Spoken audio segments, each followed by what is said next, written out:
నమస్తే, welcome to I news. నేను సోనియా. ప్రపంచ ఆర్థిక వేదిక దావోస్ ఇప్పుడు ఒక యుద్ధ క్షేత్రంగా మారిపోయింది.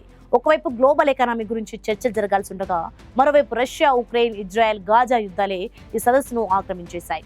అమెరికా అధ్యక్షుడు డొనాల్డ్ ట్రంప్ తన వెంట బోర్డ్ ఆఫ్ పీస్ అజెండాతో ఇక్కడ ల్యాండ్ అయ్యాడు. ఇటు జెలెన్స్కీ కూడా ట్రంప్ ను కలవడానికి సిద్ధమవుతున్నాడు. ప్రపంచ దేశాల అగ్రనేతల మధ్య అసలు ఏం జరగబోతోంది?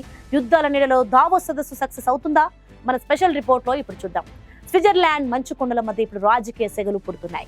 దావోస్ లో జరుగుతున్న వరల్డ్ ఎకనామిక్ ఫోరం రెండో రోజు అత్యంత కీలకంగా మారింది.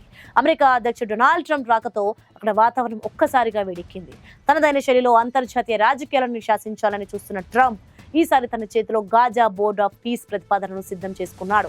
ఈ శాంతి ఒప్పందంపై సంతకాలు చేయడమే లక్ష్యంగా ట్రంప్ అడుగులు వేస్తున్నాడు. అయితే అందరి దృష్టి ఇప్పుడు ట్రంప్, ఉక్రెయిన్ అధ్యక్షుడు జెలెన్స్కీ మధ్య జరగబోయే భేటీపైనే ఉంది.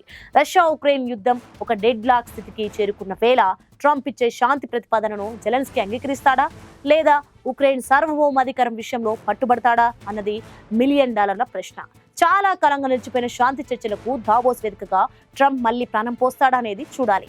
మరోవైపు గాజాలో ప్రస్తుతం నెలకొన్న పరిస్థితి అత్యంత దారుణంగా ఉంది. అక్కడ అమలవుతున్న కాల్పుల విరమణ చాలా బలహీనంగా సాగుతోంది.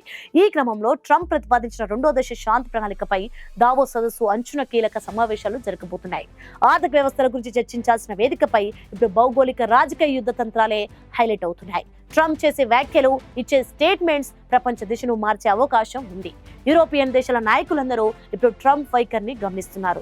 ఒకవైపు ఉక్రెయిన్, మరోవైపు గాజా, ఈ రెండు యుద్ధాల సెగలు దావోస్ చర్చలను కమ్మేస్తున్నాయి.